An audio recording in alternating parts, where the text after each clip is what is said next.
everyone, it's Carissa, and I am so excited to be here at the In Touch blog today. Today, we're going to be talking about masculine cards, but I'm going to take a little bit different spin on this, so I hope you are ready for it. Because I realized that when I was trying to create or come up with my idea for my project, I was going way outside of what I normally do.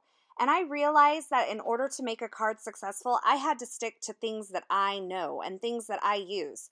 So I'm going to be using some things that you may not think of in a masculine way, but we're going to do that today. We're going to use them in a masculine way. So I'm starting out by prepping this piece of watercolor cardstock. This is the Tim Holtz watercolor cardstock with a EK Success powder tool. And I've inked up this arrow pattern stamp by Savvy Stamps. I just love this stamp in some Versamark ink. And I'm going to stamp it kind of at an angle coming off the edge of that card. And I'm going to emboss it in some gold embossing powder. Now, I know that normally you would not think of gold embossing powder as something manly, but I definitely think that in the end, when you see this all put together, you're going to say, yeah, that really does work. And this is one of those instances where I had to tell myself, you need to stick to things that you know. So I've sprinkled on some super fine gold embossing powder, and I've just kind of funneled it back into my jar there, and I'm letting my heat tool heat up really nice and hot before I take it to my project to melt that embossing powder. And then I get this really cool embossed gold pattern. Now, because this is kind of a geometric pattern, it does lend itself to a more masculine feel. So I maybe wouldn't have picked polka dots, although I think you could definitely make that work in the right situation, but I picked something kind of geometric. Now I'm going to be adding some vellum over this in a shape, but I wanted to add kind of a foundation for this to lay on top of to kind of help the vellum stick out from this white cardstock. So I'm just inking it with a little bit of tumbled glass distress ink, and I'm using my mini ink blending tool to add that on there. And my suggestion for you is to start light and add more if that's something that you're not really comfortable with.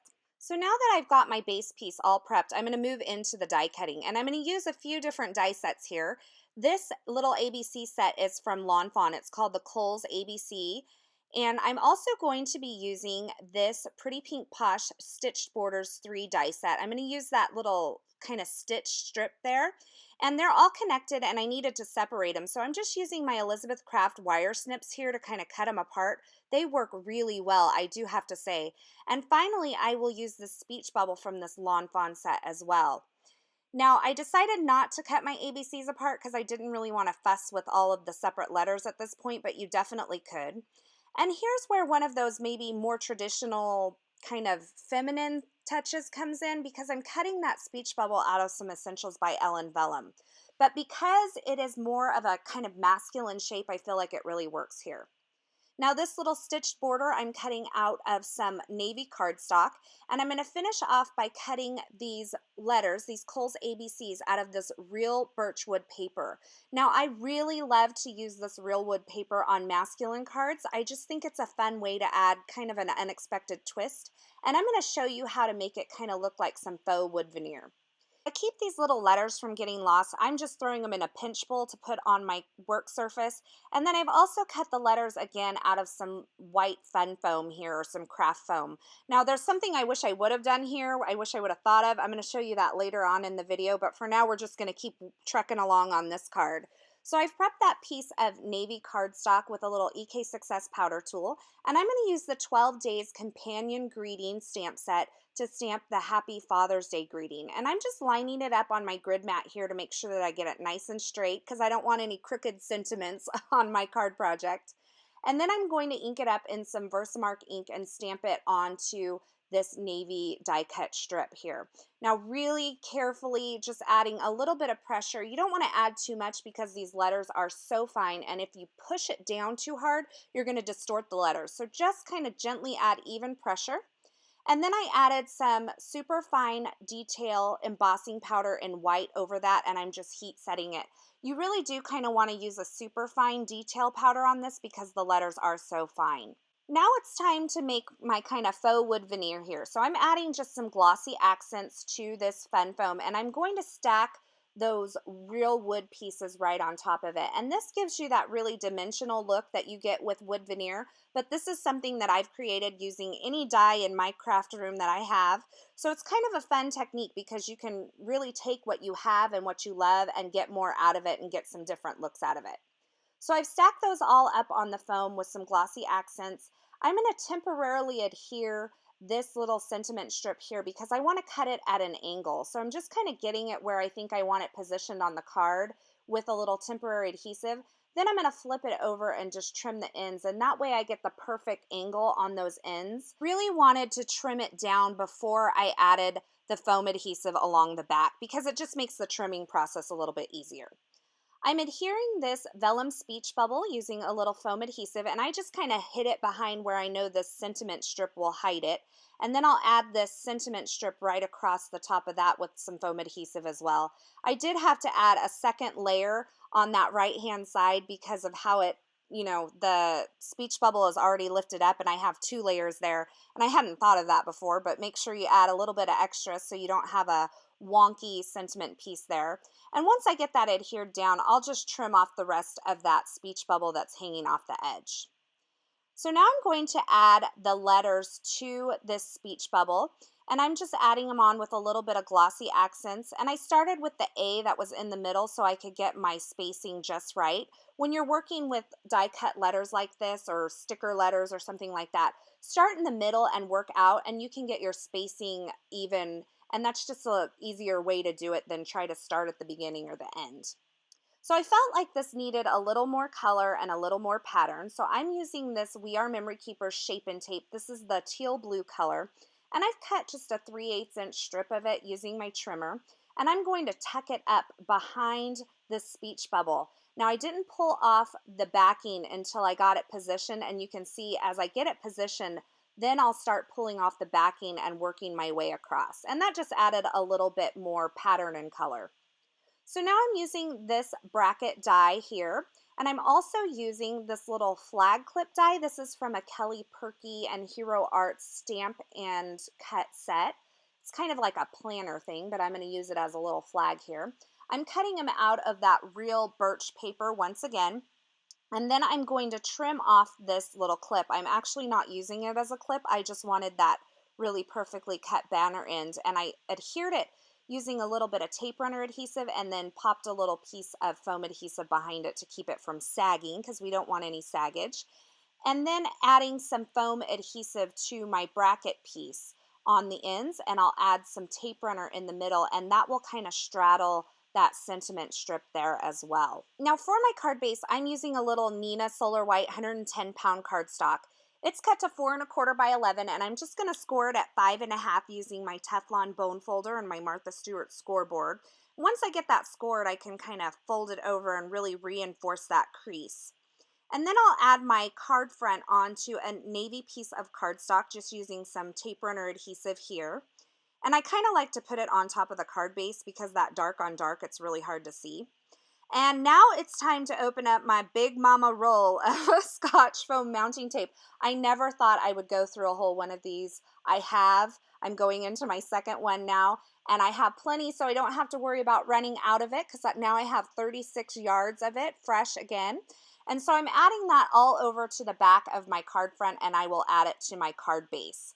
Now to finish off the card, I really wanted to draw a lot of attention to that dad word. So I'm just taking my glossy accents and I'm going all over those dad letters, putting a nice even coat. I kind of recommend going in with a thin coat and then adding a second coat if you want more. And that just adds a lot of shine and dimension and draws attention to that word. Now I did go back and add some enamel dots and some aqua and some navy just to kind of give it a little bit something extra, and that finishes off my first card for today. Now it definitely has some elements that you wouldn't necessarily think of as masculine elements, but I think it all kind of works together. So I thought I would go ahead and try to make a second masculine card, kind of using that same idea, some maybe more feminine thoughts to begin with, but really try to make them masculine. So I've started off with that arrow pattern embossed in some gold embossing powder on some watercolor paper. And I'm using the Zig Clean Color Real Brush water marker here to kind of just scribble all over the top of that. And I started out with the scarlet red, but really that wasn't the right color. I was going for kind of an orange and black theme. That first card, if you noticed, had the Mariners color scheme. So for all you Seattle, Washington people up there, there was a little color scheme pulled from the Seattle Mariners. This time I'm going to use the San Francisco Giants because we are Giants fans here in Central California. So I'm just creating a watercolor background. Once I get that color laid down with the markers, I can go in with just a wet paintbrush and kind of pull it out and just create a really nice watercolor background. Now you can go in and add more color with those markers. It's not going to hurt. It's not going to soak up and absorb in that tip because it's a real brush tip. So I did switch to the orange marker after a little bit. Now, watercolor tends to be one of those techniques that we think of as a really feminine technique, but I think if you use it with some nice bold colors in the right way, you can make it work for your man cards too. Now, remember in the first card where I told you I wish I would have thought of this before? This is what I was talking about. I have this Decofoil double-sided foam adhesive, and I could have used this when I used that real wood paper and the fun foam. I could have done this instead, but I didn't think of it.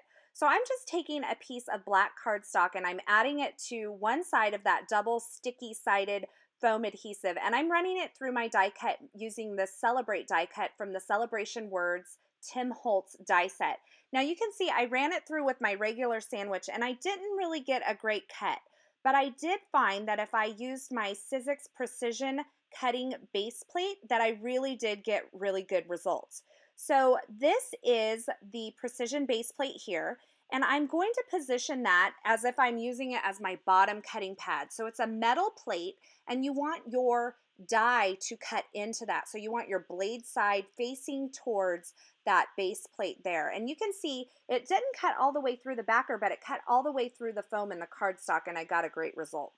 Now this Jen Hadfield paper pad looks really feminine at first glance. There's a lot of pinks and aquas, but I did find some pattern papers in here that worked really well for this masculine card as well. So I've pulled out some gray pattern papers and I've mixed it with a little bit of vellum and created some banner shapes here. And I'm going to attach them together using my Tim Holtz Tiny Attacher. So now that I have all my elements created, I can go ahead and assemble this all together. And I'm just adding this speech bubble onto my watercolor background using a little foam adhesive. And I've kind of let that just air dry on its own. And I'll add this banner collection here with just a little tape runner adhesive. I've put that foam adhesive behind the vellum where I knew that those banners would kind of cover them up.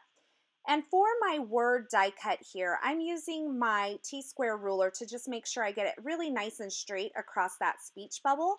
And this was really cool because it allowed me, using that foam adhesive, allowed me to create a really dimensional yet really fine die cut to add to the front of my card. So now that my card front's all put together, I'm going to add it on with a little more foam adhesive onto an A2 card base. And to finish the card off, I'm going to add some glossy accents right across that Celebrate words to give it even more shine and dimension. And I'm using a little fine tip there on my glossy accents bottle.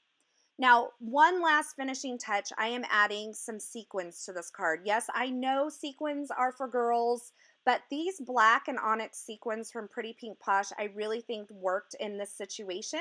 I didn't have any black enamel dots, so I made do with what I have, and I think in the end it all turned out great. Thanks for stopping by today. I hope you've enjoyed my little twist on some masculine cards using some products or some techniques that you may normally think of as more feminine. You can see more still shots of all of these projects over at the InTouch blog. All of the products used in these projects are available over at ellenhutson.com, and you'll also find links to those products over at the InTouch blog. Thanks for stopping by once again. Thanks for watching, and I hope you have a fabulous day.